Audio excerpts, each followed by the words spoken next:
بسم اللہ الرحمن الرحیم قال كذلك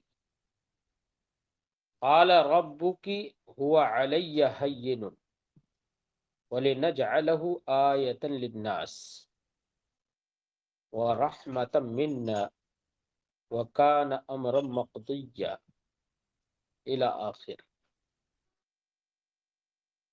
ما قبل میں ذکر ہوا کہ حضرت جبریل امین حضرت مریم رضی اللہ تعالی عنہا کے پاس آئے تو حضرت مریم نے کہا تھا کہ میں اللہ کی رحمان کی پناہ لیتی ہوں تجھ سے اگر تجھ سے تقوی کی امید ہو۔ تو انہوں نے کہا کہ میں کوئی اور انسان نہیں ہوں بلکہ میں تیرے رب کا ایک پیغام پہنچانے والا اور ایک فرشتہ ہوں، اور میں اس لیے آیا ہوں تاکہ تجھے بچہ دوں، صاف ستھرا غلام دوں۔ تو حضرت مریم نے کہا تھا قالت انا یکون لی غلام، حضرت مریم نے کہا تھا کہ بچہ میرے کیسے ہوگا، ولم یمسسنی بشر ولم اکو بغیہ، جبکہ کسی بشر نے نکاح کے ذریعے سے مجھے چھوا بھی نہیں، یعنی مجامعت بھی نہیں ہوئی نکاح سے، اور نہ بغیر نکاح کے مجامعت ہوئی یعنی زنا بھی نہیں، میں بدکار بھی نہیں ہوں، تو بچہ کیسے ہوگا؟ تو حضرت جبریل امین نے اس میں کہا، اس کے جواب میں قال کذالک، قال کی ضمیر کا فاعل بتایا جبریل، یعنی جبریل امین نے کہا کذالک، یوں ہی، ایسے ہی، کیسے؟ یعنی معاملہ تو ایسا ہی ہے جیسا کہ تم نے بتایا کہ کسی بشر نے چھوا ہے اور نہ ہی تم بدکار ہو، لیکن پھر بھی بچہ اللہ رب العزت ایسے ہی پیدا فرمائے۔ کذالکا سے اشارہ ہے اس امر کی طرف، یعنی معاملہ تو ویسا ہی ہے جیسے کہ تم نے کہا۔ فرمایا قال جبریل، جبریل نے کہا کذالک اے الامر کما قلتی، معاملہ ویسا ہی ہے جیسا کہ تم نے کہا۔ کیا کہا؟ لم یمسس کی رجل نکاحا او صفاحا، کہ کسی مرد نے تمہیں چھوا نہیں، نہ ہی نکاح کے طور پر، اور صفاحا نہ ہی بدکاری کے طور پر۔ قال ربک ہوا علی حی، تمہارے رب نے فرمایا وہ میرے اوپر آسان ہے۔ ہوا کی ضمیر کا مرجع یعنی خلق عیسیٰ، عیسیٰ علیہ السلام کی پیدائش اور بغیر باپ کے پیدا کرنا میرے اوپر آسان ہے۔ علیہ حین، میرے اوپر آسان ہے، حین کا معنی آسان۔ تو ضمیر کا مرجع بتا رہے ہیں اے اعطاء الولد بلا اب علیہ سہل، یعنی بچہ دینا بغیر باپ کے علیہ سہل، میرے اوپر آسان ہے۔ اس سے پہلے بھی میں نے بتایا کہ بچے کی پیدائش کے چند طریقے ہو سکتے ہیں، مثلا بغیر ماں اور باپ کے پیدائش ہو، تو یہ بھی ہوا، حضرت آدم علیہ الصلوۃ والسلام کو اللہ نے بغیر ماں باپ کے پیدا فرمایا۔ اور ایک طریقہ یہ ہے کہ مرد سے پیدائش ہو، یہ بھی اللہ نے فرمایا، حضرت حوا کو حضرت آدم علیہ الصلوۃ والسلام کی بائیں پسلی سے پیدا فرمایا۔ اور ایک صورت یہ ہے کہ مرد و زن دونوں کے مجامعت سے بچہ پیدا ہو، جیسے کہ عادت یہی جاری ہے۔ اور ایک طریقہ یہ ہے کہ بغیر باپ کے بچہ پیدا ہو، یہ حضرت عیسیٰ علیہ السلام میں اللہ نے ظاہر فرمایا کہ بغیر باپ کے حضرت عیسیٰ علیہ السلام کو پیدا فرمایا۔ اسی کا ذکر ہے اعطاء الولد بلا ابن علی سہل، ولد عطا کرنا بغیر باپ کے مجھ پر آسان ہے۔ وَلِنَجْعَلَهُ آیَةً لِلنَّاسِ، اور اس لیے تاکہ ہم اس کو لوگوں کے لیے نشانی بنائیں۔ کس لیے نشانی بنائیں لوگوں کے لیے؟ تاکہ اس لیے کہ ہم اس کو اور لوگوں کے لیے نشانی بنائیں، تو تاکہ یہ علت جو بیان کی جا رہی ہے، وجہ جو بتائی جا رہی ہے، کس چیز کی بتائی جا رہی ہے؟ یہ علت ہے، یہ سبب بیان کیا جا رہا ہے کہ تاکہ ہم تو کس چیز کا؟ جس چیز کی علت بیان کی جائے اسی کو معلل کہتے ہیں۔ جیسے میں نے کہا میں مدرسے میں آیا تاکہ تعلیم حاصل کروں، تو تاکہ تعلیم حاصل کروں جو میں نے بولا یہ علت ہے، اور یہ علت ہے کس کی؟ مدرسے میں آنے کی، یعنی میرے مدرسے میں آنا اس لیے ہے تاکہ میں تعلیم حاصل کروں، تو مدرسے میں آنا یہ معلل کہلائے گا، اور تاکہ تعلیم حاصل کروں یہ علت کہلائے گا۔ اب یہاں پر بھی ایسے ہی ہے، وَلِنَجْعَلَهُ آیَةً لِلنَّاسِ، اور اس لیے بھی تاکہ ہم لوگوں کے لیے اسے نشانی بنائیں، تو یہ تو علت ہو گئی، تو اس کا معلل ہونا چاہیے۔ اب معلل کیا ہے؟ معلل وہی فعل، یعنی حضرت عیسیٰ علیہ السلام کو بغیر باپ کے پیدا کرنا، وہ معلل ہے، اسی کی یہ علت ہے۔ یعنی ہم نے بغیر باپ کے عیسیٰ علیہ السلام کو پیدا کیا، ہم نے یہ کام کیا تاکہ لوگوں کے لیے نشانی بنائیں اور لوگ یقین کر لیں اس بات پر کہ اللہ رب العزت بغیر باپ کے، بغیر ماں کے، بغیر ماں باپ کے اور ماں باپ کے ذریعے سے ہر طرح سے اللہ رب العزت پیدا کرنے پر قادر ہے، اس بات کا لوگ یقین کر لیں اور یہ لوگوں کے لیے عبرت بن جائے۔ یہ ہم نے اس لیے کیا، تو معلل محذوف ہے، ٹھیک ہے۔ وہی صاحب کتاب فرماتے ہیں تعلیل لنجعلہ آیۃ للناس، تاکہ ہم اسے لوگوں کے لیے نشانی بنا دیں۔ تعلیل، یہ تعلیل ہے یعنی علت بیان کرنا ہے، اور علت بیان کرنا ہے تو اس کا معلل چاہیے، تو کہتے ہیں معللہ محذوف، اس کا معلل محذوف ہے۔ اور اب معلل کے ساتھ کیا پوری عبارت ہوگی؟ تو فرماتے ہیں یعنی مطلب یہ ہے وَلِنَجْعَلَهُ آیَةً لِلنَّاسِ فَعَلْنَا ذَلِكَ، یہ معلل نکال کر دکھایا ہم نے تاکہ ہم لوگوں کے لیے اسے نشانی بنائیں، فَعَلْنَا ذَلِكَ، اس لیے ہم نے یہ کیا۔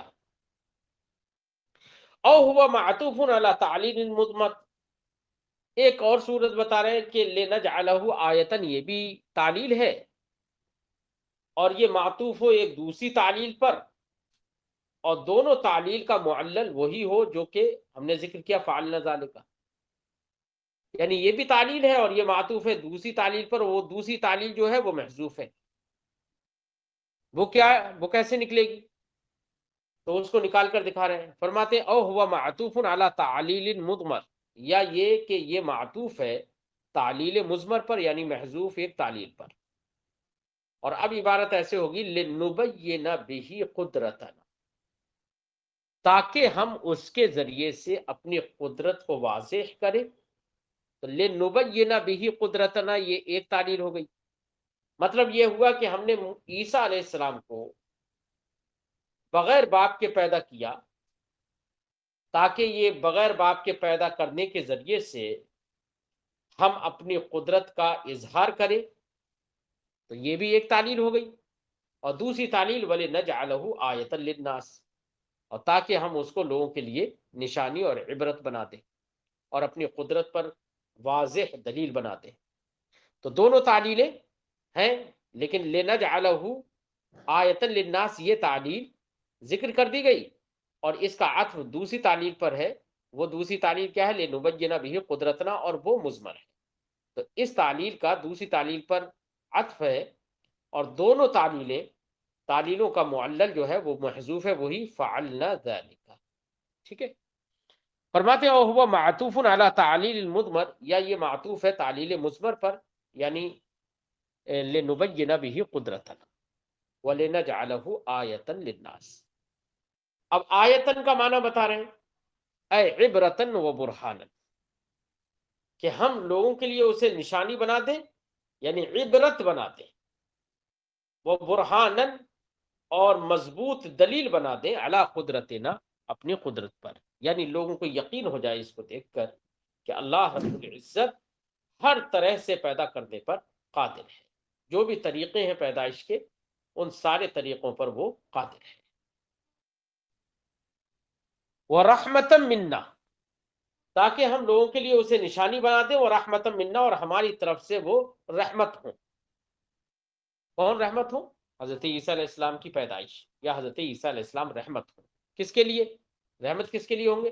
لمن آمن بھی، جو ان پر ایمان لائیں ان کے لیے رحمت ہوں گے وہ، اور جو، یا یہ کہ جو ان کی پیدائش پر، یعنی بغیر باپ کے پیدا کرنے پر اللہ قادر ہے، اس بات پر جو ایمان رکھیں ان کے لیے وہ رحمت، اور جو اس بات کا انکار کرے ان کے لیے عبرت، ٹھیک ہے۔ وَكَانَ خَلْقُ وَكَانَ أَمْرًا مَقْضِيًّا، تو کانا کی ضمیر کس کی طرف لوٹ رہی ہے؟ کانا میں ضمیر ہوا، وہ کس کی طرف لوٹ رہی ہے؟ تو وہ بتایا خلق عیسیٰ، یعنی عیسیٰ علیہ السلام کا پیدا کرنا امرا مقضیہ، ایک مقدر امر تھا۔ امرا مقضیہ یہ کانا کی خبر ہے، امرا مقضیہ اسی کا معنی بتا رہے ہیں مقدرا مستورا فی اللوح، یہ مقدر امر ہے اور لوح محفوظ میں لکھا ہوا۔ فلما اطمأنت الى قوله دنا منها، اطمأن یطمئن اطمینانا، اس کا معنی ہوتا ہے مطمئن ہو جانا۔ فلما اطمأنت الى قوله، تو جب حضرت مریم حضرت جبریل امین کی بات سے مطمئن ہو گئی، دنا منہا، دنا یدنو دنوبا قریب ہونا، منہا یعنی مریم، اے من مریمہ، جب حضرت مریم ان کی بات سے مطمئن ہو گئی، دنا منہا، تو حضرت جبریل امین ان کے قریب ہوئے۔ فنفخ فی جیب درعہا، جیب کا معنی ہوتا ہے گریباں، اور درعن کا معنی ہوتا ہے قمیص، جھمپر۔ فنفخ، نفخ ینفخ کا معنی ہوتا ہے پھونکنا، دم کرنا۔ فنفخ فی جیب درعہا، تو مریم کے قمیص کے گریباں میں انہوں نے دم کیا، یعنی پھونک ماری۔ فوصلت النفخۃ الی بطنہا، النفخۃ وہی پھونک، وصل یصل پہنچنا، الی بطنہا ان کے پیٹ تک، بطن کا معنی پیٹ، تو وہ پھونک اور دم حضرت مریم کے پیٹ تک پہنچی۔ فحملتہ، تو حضرت مریم نے انہیں اٹھایا، حملہ یحملو اٹھانا، حاملہ ہو جانا۔ فحملتہ، تو حضرت مریم اس سے حاملہ ہو گئی، کس سے؟ تو ما قبل میں ہو ضمیر کا مرجع بتا رہے ہیں کہ ما قبل میں تو ذکر ہوا نہیں ہے کسی کا، تو کس سے حاملہ ہوئی؟ تو وہی ہے کہ حضرت جبریل امین نے دم کیا، پھونک ماری، تو اللہ نے اس پھونک کے ذریعے سے ان کو بیٹا عطا فرما دیا، اور ان کے پیٹ میں استقرار ہو گیا۔ تو استقرار کس کا ہوا؟ موہوب کا، اللہ نے جو عطا کیا تھا اس سے استقرار ہوا، تو اسی کی طرف یہاں پر ضمیر لوٹ رہی ہے۔ فحملتہ اے الموہوب، تو حضرت مریم نے موہوب سے، حضرت مریم موہوب سے حاملہ ہو گئی، یعنی جو ان کو ہبہ کیا گیا، عطا کیا گیا، اس سے وہ حاملہ ہوئی۔ وَكَانَتْ سِنُّهَا، اب اس کے بارے میں اختلاف ہے کہ حضرت مریم رضی اللہ تعالی عنہا کی عمر اس وقت کیا تھی۔ تو اس سلسلے میں تین قول ہیں۔ ایک قول یہ ہے کہ حضرت مریم کی اس وقت عمر 13 سال تھی، اور ایک قول یہ ہے کہ 10 سال تھی، اور ایک قول ہے 20 سال تھی۔ فرماتے وکانت سنھا 13 سنتن، ان کی عمر 13 سال تھی، او عشرن یا 10 سال تھی، او 20 یا 20 سال تھی۔ فانتبذت به مکانا قصیا، انتبذ ینتبذ انتباز، اس کا معنی ہوتا ہے دور ہٹ جانا، دور چلی جانا۔ بہی یہ جار مجرور سے مل کر یہ حال واقع ہے انتبذت فعل سے، اور اصل عبارت ہوگی فانتبذت متلبستم بہی، تو وہ اس سے یعنی موہوب سے یا حمل سے متلبس ہو کر دور چلی گئی۔ کہاں دور؟ مکان قصیت، دور جگہ میں چلی گئی، ہٹ گئی وہاں سے اپنے اہل و عیال سے۔ تو بہی جار مجرور سے مل کر یہ متلبستن سے متعلق ہے، اور متلبستن سے متعلق ہو کر پھر انتبذت فعل سے وہ حال واقع ہے۔ انتبذت کے اندر جو یہ ضمیر ہے وہ ذوالحال ہے، اور بہی اس سے حال واقع ہے۔ معنی بتا رہے ہیں انتبذت کا اعتزلت، اعتزل یعتزل دور ہو جانا، اعتزلت وہ الگ ہو گئی، وہو فی بطنہا، تو وہی وہو فی بطنہا یہ حالیت کا معنی بتانے کے لیے تفسیر کی، یہ بتانے کے لیے کہ بھی یہ حال واقع ہے۔ فرماتے وہو فی بطنہا، اس حال میں کہ وہ موہوب ان کے شکم میں تھے یا شکم میں تھا۔ فرماتے والجار والمجرور فی موضع الحال، یہ بھی میں جو جار مجرور ہے، جار مجرور یہ حال کی جگہ میں ہے۔ عن ابن عباس رضی اللہ تعالی عنہما کانت مدت الحمل ساعتا واحدہ، حضرت عبداللہ ابن عباس رضی اللہ تعالی عنہ سے مروی ہے کہ ان کی مدت حمل ساعت واحدہ تھی۔ اصل میں اس سلسلے میں اختلاف ہے کہ حضرت مریم رضی اللہ تعالی عنہ جب حاملہ ہوئی تو مدت حمل ان کی کتنی تھی، تو اس میں مختلف اقوال ہیں۔ امام راضی نے مدت حمل کے سلسلے میں چند اقوال ذکر کیے ہیں۔ ایک قول حضرت عبداللہ ابن عباس کا ہے، وہ یہ قول ہے کہ 9 مہینے تھی مدت حمل، اور اس کی دلیل انہوں نے یہ ذکر کی ہے کہ یہاں پر حضرت مریم رضی اللہ تعالی عنہا کی تعریف ذکر کی گئی ہے، بغیر باپ کے بیٹے کو جننا جو بطور تعریف ذکر کیا گیا ہے۔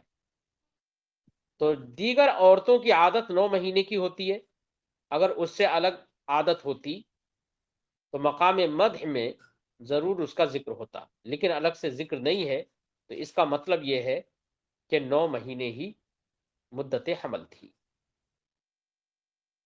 اور ایک قول یہ ہے کہ 8 مہینے مدت حمل تھی، یہ حضرت اکرمہ کا قول ہے، جیسے کہ ابن کثیر نے اس کا ذکر کیا۔ اور ایک قول یہ ہے، تیسرا قول یہ ہے کہ 7 مہینے مدت حمل تھی، یہ حضرت عطا، ابو العالیہ، ضحاک 3 حضرات کا قول ہے، جیسے کہ امام راضی نے اس کا ذکر کیا۔ اور چوتھا قول یہ ہے کہ 6 مہینے مدت حمل تھی، اور 5واں قول یہ ہے کہ 3 گھنٹے مدت حمل تھی، 3 گھنٹہ 3 ساعات، لیکن یہ مدت بیان کرنے والوں کا ذکر نہیں ہوا ہے۔ اور چھٹا قول وہ ہے جس کو ابن جریر نے روایت کیا حضرت عبداللہ ابن عباس سے، وہ یہ کہ وہ فوراً حاملہ ہوئی اور فوراً وضع حمل کیا، یعنی ایک آن میں حاملہ ہوئی اور دوسری آن میں وضع حمل ہو گیا۔ ایک قول یہ بھی ہے حضرت عبداللہ ابن عباس سے۔ تو یہ 6 قول ذکر کیے گئے ہیں، اور اس کی وجہ یہ بتائی گئی کہ ایک آن میں حاملہ ہوئی اور دوسری آن میں وضع حمل ہوا۔ اس کی دلیل یہ ہے کہ یہاں پر تراخی وہ تعقیب کے لیے ہے، فانتبذت به مکان قصیہ فاجاءها المخاض الى جذع النخلہ، تو یہاں پر فا آ رہا ہے، تو کہا کہ فا تعقیب کے لیے ہوتا ہے، تو تعقیب کا مطلب یہ ہوتا ہے کہ کسی کام کے فوراً بعد ہو جانا، تو جیسی ہی حاملہ ہوئی فوراً اس کے بعد وضع حمل ہو گیا۔ حالانکہ اس سلسلے میں یہ کہا جائے گا کہ فا تو تعقیب کے لیے ہے، لیکن فا کا تعقیب یا ہونا اپنے اعتبار سے ہوتا ہے۔ مثلا یہ کہا جائے تزوج زید فولد، زید نے نکاح کیا تو بچہ پیدا ہوا، تو اس کا مطلب یہ نہیں ہے کہ جیسی نکاح کیا فوراً بچہ پیدا ہو گیا، اس کا مطلب یہ نہیں ہے، کیونکہ عام انسانوں میں عادت جو ہے وہ ہے یہ کہ نکاح کے بعد استقرار حمل، پھر استقرار حمل پورے 9 مہینے گزر جائے یا اس سے کچھ کم، جو بھی ہو، وہ تو کم و بیشی دنوں کے حساب سے کچھ ہوتی رہتی ہے، یہ مراد ہے۔ یہ مراد نہیں ہے کہ جیسی نکاح کیا فوراً بچہ پیدا ہو گیا، تو ہر ایک کی عادت کے اعتبار سے تراخی اور تعقیب ہوگی، اور اس بات پر دلیل وہ آیت کریمہ بھی ہے کہ تعقیب ہر ایک کے ہر چیز کی اس کے اعتبار سے ہوتی ہے، جیسے کہ اللہ نے ارشاد فرمایا لقد خلقنا الانسان من سلالہ من طین ثم جعلناه نطفہ فی قرار مکین ثم خلقنا النطفہ علقة فخلقنا العلقة مضغة فخلقنا المضغة عظاما۔ اللہ نے ارشاد فرمایا کہ ہم نے انسان کو بچتی ہوئی مٹی سے پیدا کیا، ثم جعلناه نطفة فی قرار مکین، پھر ایک نہایت ہی محفوظ اور قرار کی جگہ میں ہم نے اس نطفے کو رکھا، یعنی رحم مادر میں، ثم خلقنا النطفة علقة، پھر ہم نے نطفہ کو بستہ خون بنایا، جمع ہوا خون بنایا، فخلقنا العلقة مضغہ، پھر وہ بستہ خون کو ہم نے مضغہ بنایا یعنی گوشت کا لوتھڑا بنایا، فخلقنا المضغة عظاما، پھر ہم نے گوشت کے لوتھڑے کو ہڈیاں بنایا۔ اب اس آیات میں آپ دیکھیے کہ فا تعقیب کے لیے ہے، لیکن یہاں پر یہ مطلب نہیں ہے کہ فوراً ادھر نطفہ پھر ادھر مضغہ پھر فوراً ادھر ہڈیاں، ایسا نہیں ہے، بلکہ صحیحین میں یہ بات ثابت ہے کہ دونوں صفتوں کے درمیان، مثلا نطفہ اور علقہ ان کے درمیان، پھر علقہ اور مضغہ ان کے درمیان، پھر مضغہ اور عظام ان کے درمیان، دونوں صفتوں کے درمیان 40 دن کا فرق ہوتا ہے۔ لہذا جمہور کے نزدیک یہی ہے کہ یہاں پر تعقیب ہر چیز کے اعتبار سے ہوتی ہے، تو اس کا مطلب یہ نہیں ہے کہ فوراً حاملہ ہوئی اور فوراً وضع حمل ہو گیا۔ بہرحال چند اقوال تھے وہ میں نے ذکر کر دیے۔ فرماتے ہیں عن ابن عباس رضی اللہ تعالی عنہما، حضرت عبداللہ ابن عباس سے مروی ہے، کانت مدت الحمل ساعت واحدہ، مدت حمل ساعت واحدہ تھی، کما حملت ہو نبذت ہو، جیسے ہی وہ حاملہ ہوئی فوراً وہ ان کو لے کر دور چلی گئیں۔ وقیلہ، اور یہ بھی کہا گیا ستتا اشہر، مدت حمل 6 مہینے تھی۔ وقیلہ، یہ بھی کہا گیا سبعہ، 7 مہینے تھی۔ وقیلہ ثمانیہ، اور یہ بھی کہا گیا کہ 8 مہینے تھی۔ ولم یعش مولود، اب 8 مہینے والی یا 6 مہینے والی یا 7 مہینے والی بات مان لیں تو ایسی صورت میں حضرت عیسیٰ علیہ الصلوۃ والسلام کا یہ ایک معجزہ ہوگا۔ کیوں؟ اس لیے کہ اس وقت تک جو بھی بچے پیدا ہوئے، اگر وہ 8 مہینہ یا اس سے کم مدت میں پیدا ہوئے ہیں تو کوئی بچہ زندہ نہیں رہا۔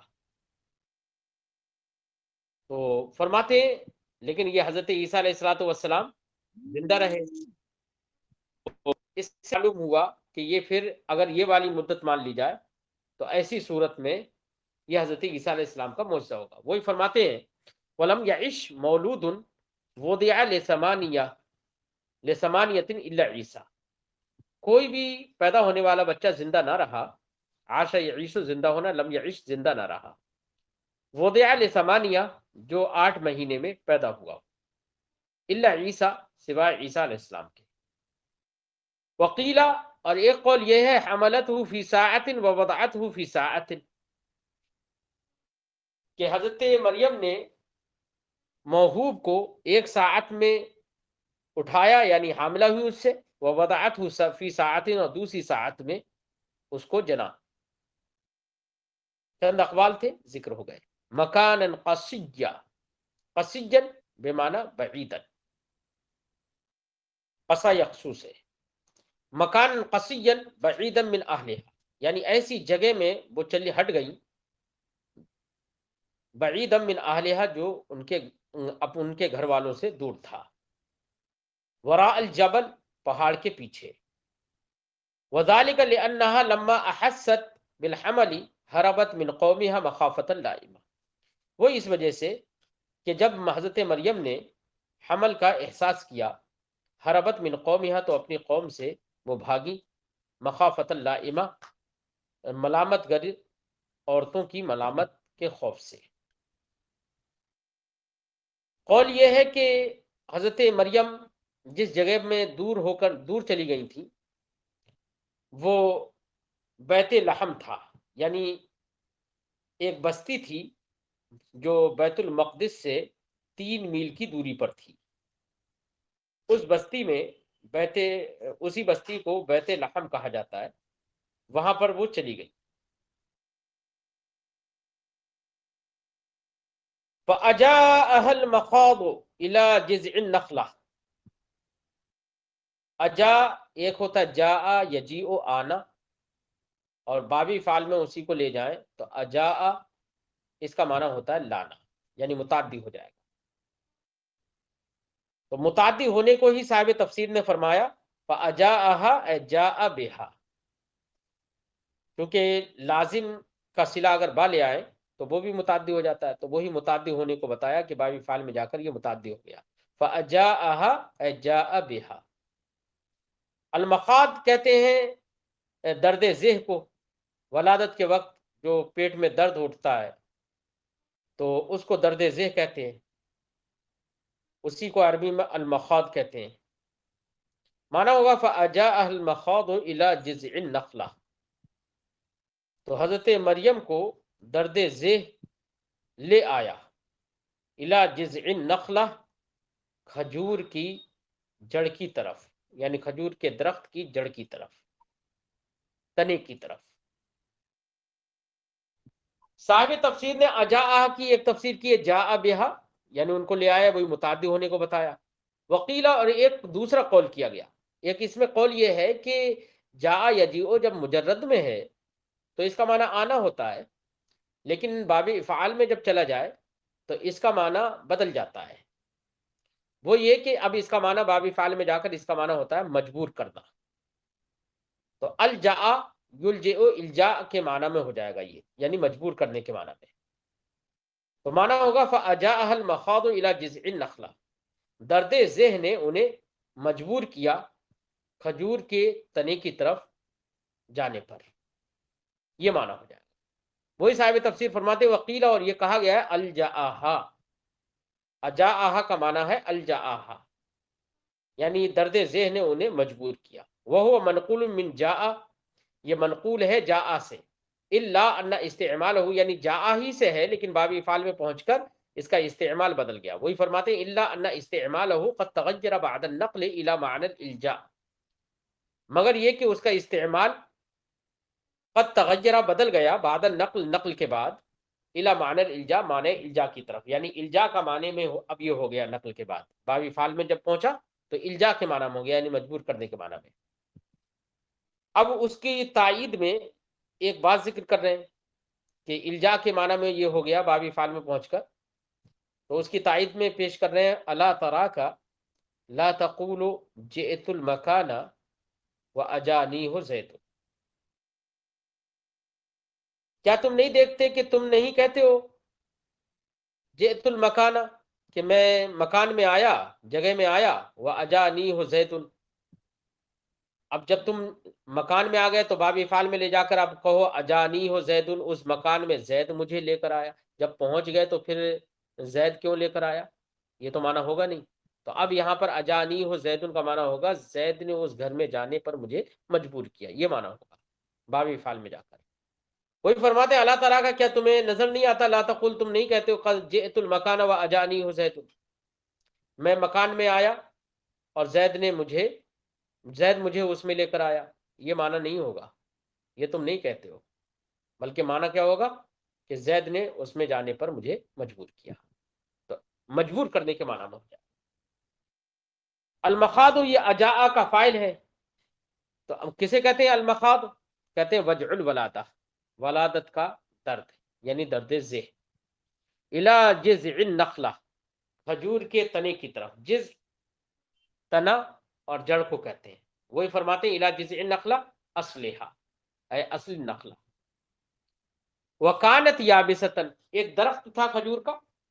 صاحب تفسیر فرماتے ہیں کہ وہ درخت خشک تھا بالکل، اور موسم بھی موسم سرما تھا، ٹھنڈک کا موسم تھا. تو وہ خشک پیڑ تھا، موسم سرما تھا، کھجور آنے کا موسم بھی نہیں تھا. تو اللہ رب العزت نے اس درخت میں حضرت عیسیٰ علیہ الصلوۃ والسلام کے ذریعے سے برکت فرمائی، اور وہ تر و تازہ ہو گیا. اس کے نیچے نہر جاری کر دی، تر و تازہ ہو گیا، اس پہ کھجوریں آ گئیں آنن فانن. اور حضرت مریم کو حکم دیا کہ اس کے تنے، اس کی ٹہنی پکڑ کر ہلاؤ، یہ تمہارے اوپر کھجوریں گرائے گا اور اس کو کھاؤ. وکانت یابستن، وہ درخت خشک تھا. وکان الوقت شتاء، اور وقت ٹھنڈک کا تھا. اب آگے فرماتے ہیں وتعریفها مشعر بانها كانت نخلة معروفہ. اب یہاں پر النخلا میں الف لام ہے، دیکھو، اور الف لام تعریف کے لیے آتا ہے.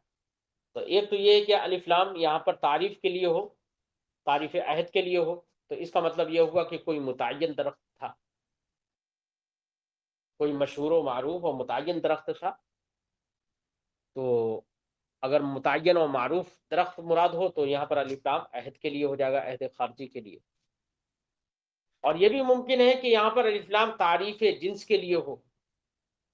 مطلب یہ ہے کہ درخت خرما اور کھجور کے درخت کی جو جنس ہے، اس جنس کی طرف، اس درخت کی جنس کی طرف درد ذہ ان کو لے کر آیا، کسی اور درخت کی طرف نہیں.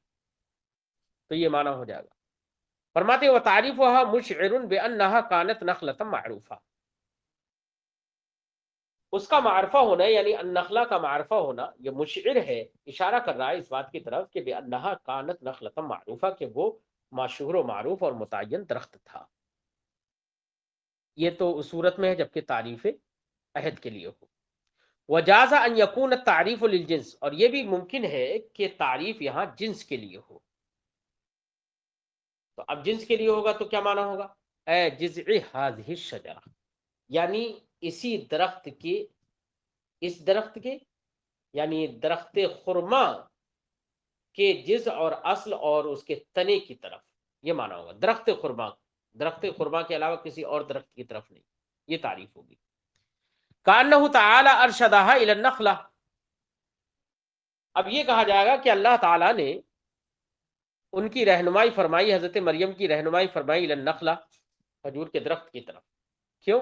لیطعمها منها الرطبہ، تاکہ اللہ تعالیٰ ان کو کھلائے. اطعم یطعم، کھلانا، باب فعل سے.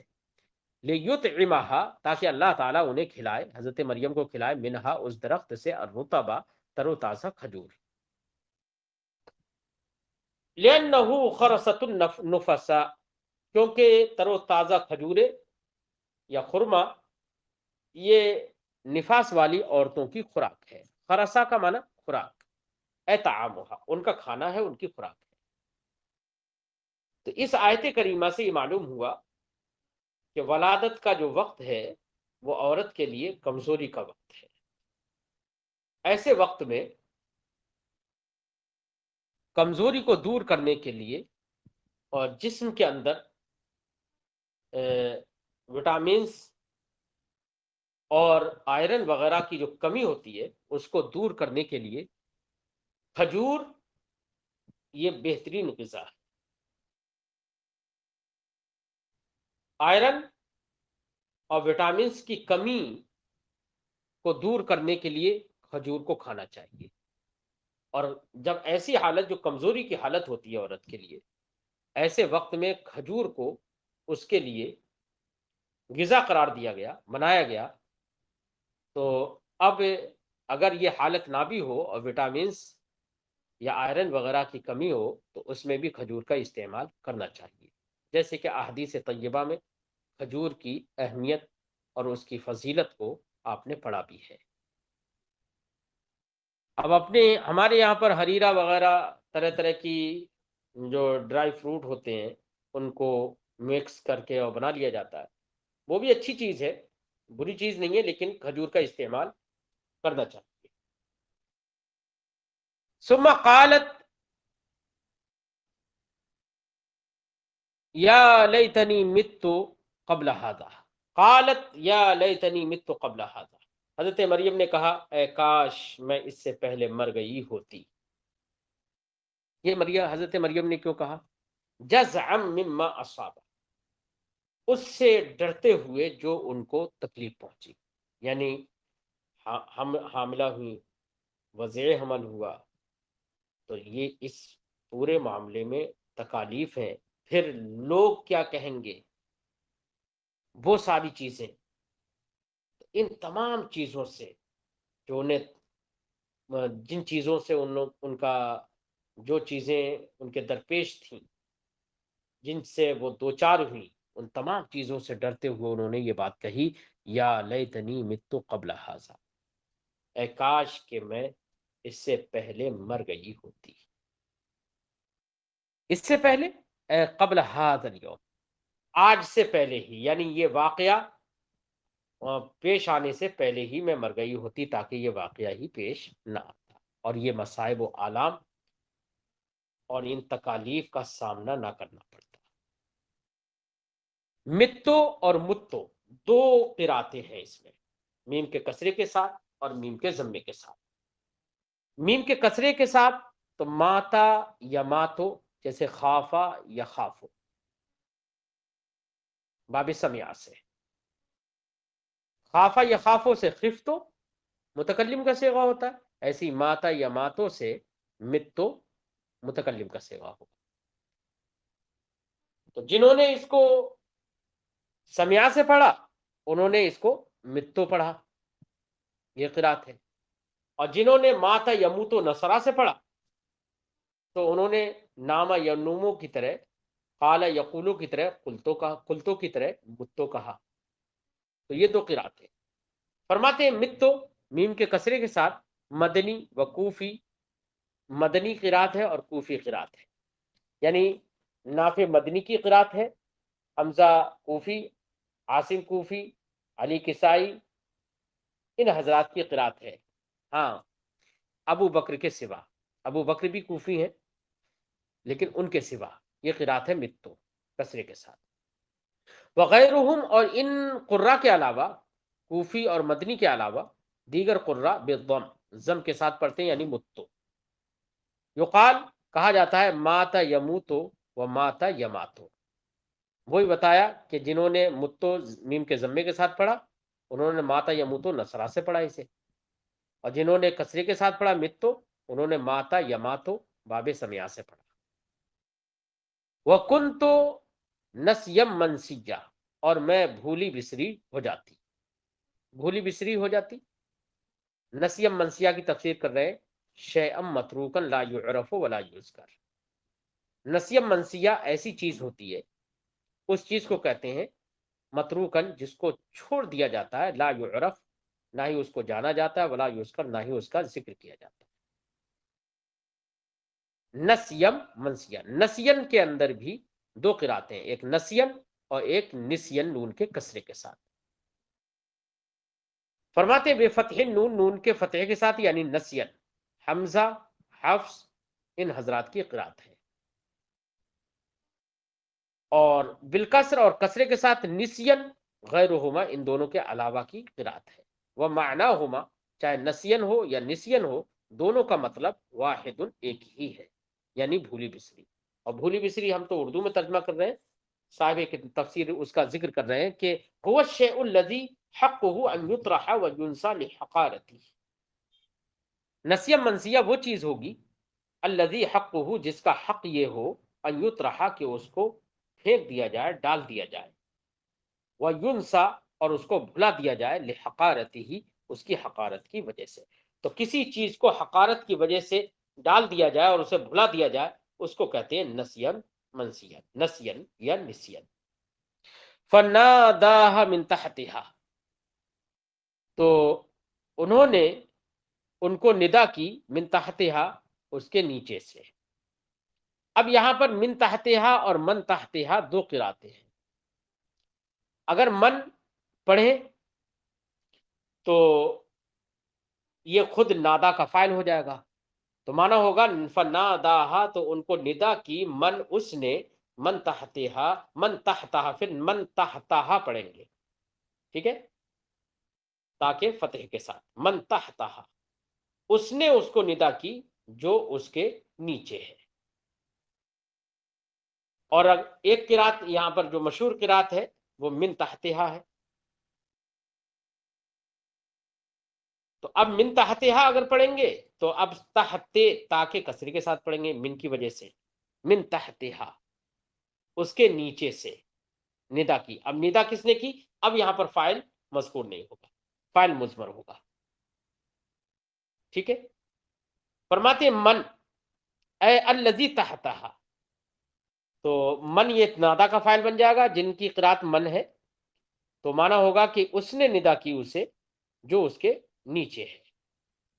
من فاعل تو اب ایسی صورت میں من فاعل ہو جائے گا نادا کا. وہ ہوا جبریل اور وہ ہے کون؟ من سے مراد کون ہوں گے؟ جبریل، یعنی جبریل نے انہیں ندا کی، ٹھیک ہے. اور جبریل اب جبریل ان کے نیچے، اس کے نیچے ہونے سے مراد تحتہا ہا ضمیر کا مرجع نخلا یعنی کھجور کے درخت کے نیچے. اور درخت کے نیچے ہونے کا مطلب یہ نہیں ہے کہ وہ اس کے جڑ کے نیچے تھے، بلکہ مراد یہ ہے کہ کھجور کا درخت اوپر جگہ میں تھا اور حضرت جبریل امین نے نیچی جگہ سے نشیبی زمین سے انہیں ندا کی. یہ بالکل ایسے ہی ہے جیسے کوئی شخص دریا میں ہو، نہر میں ہو، اور کوئی شخص اس کے ساحل پر کھڑا ہو. تو ساحل اونچا ہوگا اور دریا میں جو ہے وہ نیچے ہوگا، تو کہا جائے گا کہ ساحل والے کو اس نے پکارا جو اس کے نیچے ہے، حالانکہ اس کے قدموں کے نیچے نہیں ہے، دریا میں ہے. تو نشیبی زمین مراد ہے اس سے، یعنی نچلے کی زمین، نچلی زمین. فرماتے ہیں وہ ہوا جبریل، وہ پکارنے والے کون ہے؟ جبریل علیہ السلام ہے. لأنه كان بمكان منخفض عنها کیونکہ حضرت جبریل امین اس جگہ میں تھے جو جگہ اس درخت سے نچلی تھی. اور عیسیٰ علیہ السلام، یا یہ ہے کہ من سے مراد حضرت عیسیٰ علیہ السلام ہوں کہ ان کو یعنی حضرت مریم کو پکارا حضرت عیسیٰ علیہ السلام نے، انہوں نے پکارا جو ان کے نیچے ہے یعنی حضرت عیسیٰ علیہ السلام. لأنه خاطبها کیونکہ حضرت عیسیٰ علیہ السلام نے حضرت مریم کو پیدا ہونے کے بعد خطاب کیا من تحت ذیلہا ان کے دامن کے نیچے سے، ٹھیک ہے. من تحتها من کسرے کے ساتھ یعنی جارہ من پڑھے تو یہ قرات جو ہے مدنی و کوفی، نافع مدنی کی قرات ہے اور کوفی قرہ کی قرات ہے، یعنی حمزہ کوفی، عاصم کوفی، علی کسائی ان کی قرات ہے، سوائے ابو بکر کے. ابو بکر بھی کوفی ہے لیکن ان کی قرات من کسرے کے ساتھ نہیں ہے. اب اگر من تحتہا پڑھیں گے تو ایسی صورت میں پہلی صورت میں من پڑھا تھا تب تو نادا کا فاعل من کو بنا دیا تھا، لیکن من تحتہا پڑھیں گے تو پھر صورت میں فاعل تو مذکور نہیں ہوگا بلکہ فاعل مضمر ہوگا. وہی فرماتے ہیں والفاعل مضمر، اور فاعل ضمیر ہوگی. اب وہ ضمیر کس کی طرف لوٹے گی؟ تو کہہ رہے ہیں کہ ضمیر حضرت جبریل کی طرف بھی لوٹ سکتی ہے، حضرت عیسیٰ کی طرف بھی لوٹ سکتی ہے. حضرت جبریل کی طرف لوٹے گی تو مانا ہوگا کہ حضرت جبریل امین نے ان کو پکارا، ان کو ندا کی درخت کے نیچے سے، اور معنی وہی ہوگا نچلے کا، یعنی نچلی زمین سے۔ اور حضرت عیسیٰ علیہ السلام کی طرف زمین لوٹے گی تو معنی ہوگا کہ عیسیٰ علیہ السلام نے ان کو پکارا ان کے دامن کے نیچے سے۔ فرماتے ہیں والفاعل مضمر، فاعل اس صورت میں مضمر ہوگا، وہ ہوا عیسیٰ علیہ السلام، اور وہ کیا ہے؟ حضرت عیسیٰ علیہ السلام ہے، اور جبریل یا جبریل ہیں، والہا فی تحتہا، اور تحتہا میں جو ہا ہے وہ لوٹ رہی ہے للنخلہ، کس کے لیے ہا ہے؟ نخلہ کے لیے، یعنی درخت کے نیچے سے۔ ولشدت ما لقیت سلیت بقولہ، اور اس کی شدت کی وجہ سے جس کا انہوں نے سامنا کیا، کس نے؟ حضرت مریم نے جس کا سامنا کیا، جو مصائب و آلام کا سامنا کیا، جو درد کا سامنا کیا، جو تکلیفوں کا سامنا کیا، اس کی شدت کی وجہ سے سلیت، حضرت مریم کو تسلی دی گئی۔ صلی یصلی تسلیہ، باب تفعیل سے اس کا معنی ہوتا ہے تسلی دینا۔ سلیت، حضرت مریم کو تسلی دی گئی، بقولہ، اللہ کے اس فرمان سے، کیا؟ اللہ تحزنی، کہ تم غم مت کرو، غم مت کرو۔ لا تحزنی، حزنا یحزن، اس کا معنی ہوتا ہے غم کرنا۔ اللہ تحزنی، تم غم مت کرو، تو تحزنی نہ تھا واحد مونس حاضر کا صیغہ، تو اللہ میں جو کہ ان ہے، مصدریہ ہے، تو وہ نون اعرابی کو گرا دیتا ہے، اس لیے نون اعرابی گر گیا تو ہو گیا اللہ تحزنی۔ اصل ہے ان لا تحزنینا، تو نون اعرابی ان کی وجہ سے گرا ہے، اللہ تحزنی، اور پھر اس نون کو لام میں ادغام کر دیا، کیونکہ نون ساکن کے بعد نون ساکن یا تنوین کے بعد یرملون میں سے کوئی حرف آتا ہے تو ادغام ہو جاتا ہے، تو ان نون کے بعد لام آ رہا ہے، لا، اس لیے اس میں ادغام کر دیا اور کہا اللہ تحزنی، ٹھیک ہے۔ غم مت کرو، فکر مت کرو، یہ معنی ہوگا، وہی فرماتے ہیں لا تہتمی بالوحدتی، تنہائی کی وجہ سے، لا تہتمی، غم مت کرو، وعدم الطعام، اور کھانا نہ ہونے کی وجہ سے، والشراب، اور پانی نہ ہونے کی وجہ سے، کھانا پانی نہ ہونے کی وجہ سے اور تنہائی کی وجہ سے غم مت کرو، ومقالۃ الناس، اور لوگوں کی چیمی گوئیوں سے، چیمی گوئیوں کی وجہ سے غم مت کرو۔ فرماتے ہیں وَأَن بمعنی اے، اللہ تحزنی میں جو ان ہے وہ بمعنی اے ہے، یعنی تفسیریہ ہے۔ اب ان تفسیریہ قول کے یا قول کے معنی کے بعد، وہ قول کے معنی کے بعد آتا ہے، کیونکہ ما قبل میں نادا تھا، اور ندا جو ہے وہ قول کے معنی میں ہے، اس لیے یہاں پر ان تفسیریہ ہے، تو اسی لیے فرمایا ان بمعنی اے، ان جو ہے اے کے معنی میں، یعنی ان تفسیریہ ہے یہ۔ قد جعل ربک تحتک سریہ، تمہارے رب نے تمہارے نیچے نہر جاری کر دی ہے، تمہارے نیچے نہر کر دی ہے، نہر بنا دی ہے۔ جعل ربک تحتک سریہ، تمہارے رب نے تمہارے نیچے نہر جاری کر دی ہے، تو سریین کا معنی نہر۔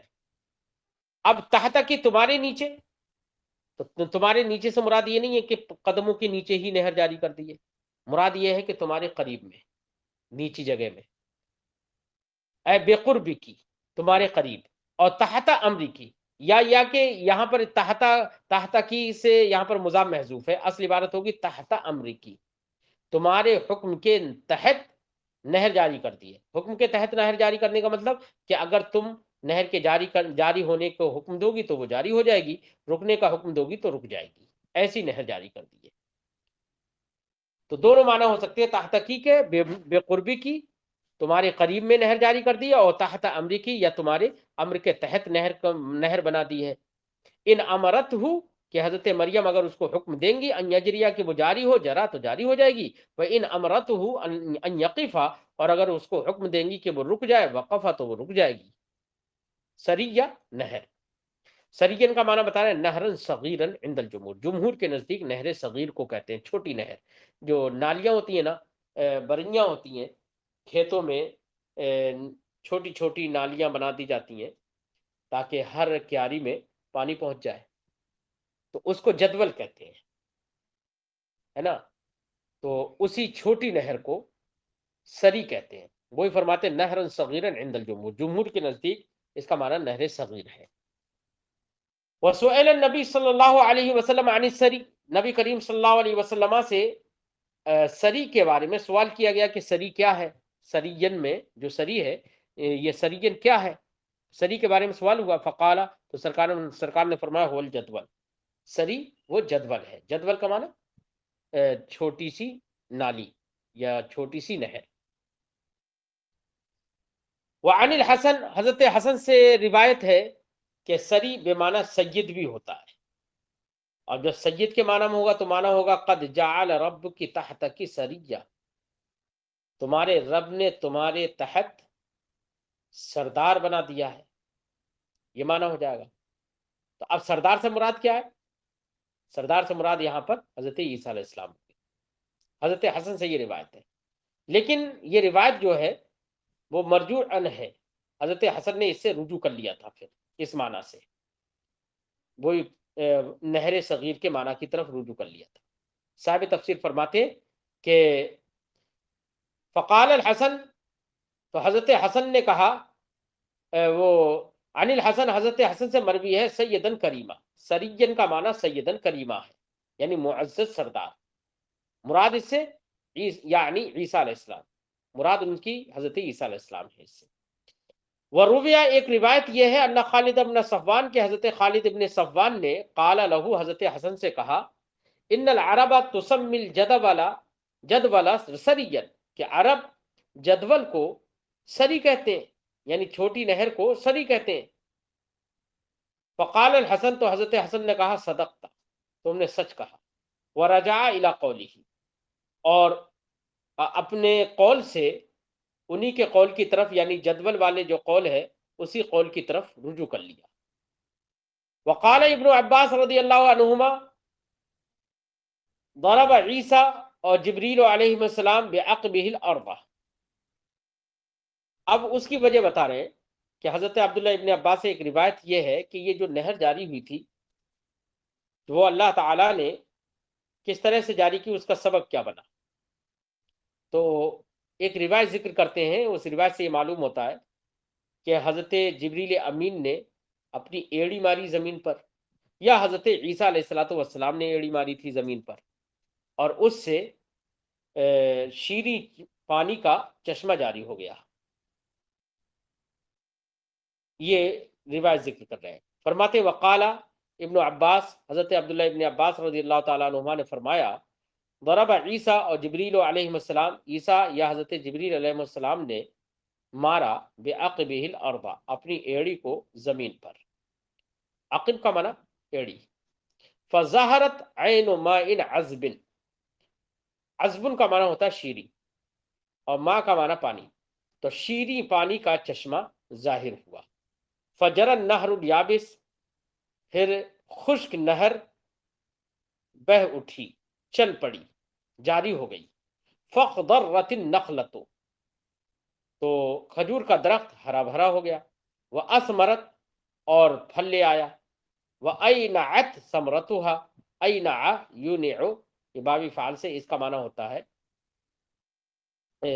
پک جانا، وَأَيْنَعَتْ ثَمْرَتُهَا، اور اس کے پھل پک گئے، فقیل لها، تو حضرت مریم سے کہا گیا، کیا کہا گیا حضرت مریم سے؟ حضرت مریم سے کہا گیا وَهُزِّي إِلَيْكِ بِجِذْعِ النَّخْلَةِ، حزی حزا یہز حزن، اس کا معنی ہوتا ہے ہلانا، حزی فعل امر، اسی لیے تفسیر کر رہے ہیں وحزی اے حرکی الیکی، الیکی اے الی نفسکی، تم اپنی طرف، بجذع النخلہ، درخت خرما کے تنے کو ہلاؤ، حزی اے حرکی، ہلاؤ، الیکی اپنی طرف، اے الی نفسکی اپنی طرف ہلاؤ، بجذع النخلہ، نخلا کھجور کے درخت کے تنے کو ہلاؤ۔ اب یہاں پر ایک بات ذکر کر رہے ہیں صاحب تفسیر، وہ یہ کہ حزا یحزو حزن بغیر صلہ کے اس کا معنی ہوتا ہے ہلانا، جیسے ہم نے کہا احزہ، میں اس کو ہلاتا ہوں، الہواء یحز الاغصان، ہوا ٹہنیوں کو ہلاتی ہے. تو حزہ یا حزو کا معنی بغیر سلا کے اس کا معنی ہوتا ہے ہلانا. حزہ اس نے اسے ہلایا. تو یہاں پر با جو ہے بجزء النخلا میں جو با ہے وہ کیوں ہے؟ وہ تو بغیر با کے ہی متعدی ہے، تو با کو کیوں لایا گیا؟ تو اس کے بارے میں صاحب تفسیر ذکر کرتے ہیں، قال ابو علی جن، حضرت ابو علی نے کہا الباء زائدہ، یہاں پر بجزء النخلا میں با جو ہے وہ زائدہ ہے. اے حزی جزء النخلا، معنی یہ ہے کہ نخلا یعنی کھجور کے درخت کے تنے کو تم ہلاؤ، یہ معنی ہے. ٹھیک ہے. تساقط علیکی رطبا جنیہ، اب یہ جواب امر ہے. تم درخت کے کھجور کے درخت کے تنے کو اپنی طرف ہلاؤ. تو ساقط علیکی رطبا جنیہ، وہ درخت تمہارے اوپر تر و تازہ کھجورے گرائے گا. تو ساقط، ٹھیک ہے. لیکن اس کو ہم انشاءاللہ اگلے سبق میں پڑھاتے ہیں. یہ جواب امر ہے تو ساقط، ٹھیک. کیونکہ ماقبل میں حزی فعل امر ہے اور جواب امر ہے تو ساقط، اور جواب امر مجزوم ہوتا ہے، اس لیے تو ساقط جزم کے ساتھ جواب امر ہونے کی وجہ سے. لیکن باقی تفصیل اور تفسیر انشاءاللہ اگلے سبق میں